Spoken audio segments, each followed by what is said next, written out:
এখানে আমরা পাশাপাশি প্যারালাল দুইটা মিটার লাগিয়েছিলাম প্রিপেইড এবং পোস্টপেইড দেখার জন্য যে আসলে কোনটাতে বেশি কম খরচ হয়।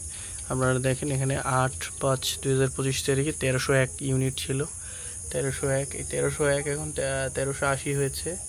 আর আমরা দেখব সেটা এইখানে কত হয়েছে, মানে 1301 থেকে 80 মানে 79, এখানেও 79ই আছে। মানে কনজাম্পশন ঠিক আছে, কিন্তু এটা নিয়ে একটু কমপ্লেন হচ্ছে আসলে অতিরিক্ত টাকা কেটে নিয়ে যায়। তো আমরা 79 ইউনিটে এখানে টাকা আসছে কত দেখাই। 79 ইউনিটে টাকা আসছে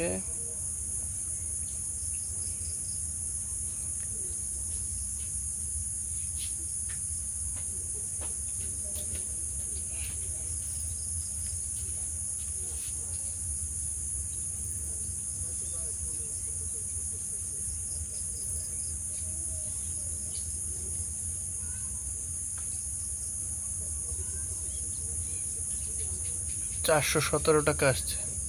79 ইউনিটে 417, 79 ইউনিটে 417। এর সাথে হচ্ছে ডিমান্ড চার্জ যুক্ত হবে, এরকমই জানা গেছে।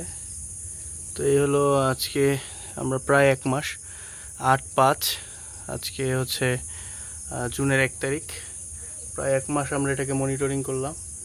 যাতে মনে হচ্ছে প্রিপেড এবং পোস্টপেডে কনজাম্পশনের যে আমরা একটা সন্দেহ করেছিলাম, কনজাম্পশনের সমস্যাটা নেই।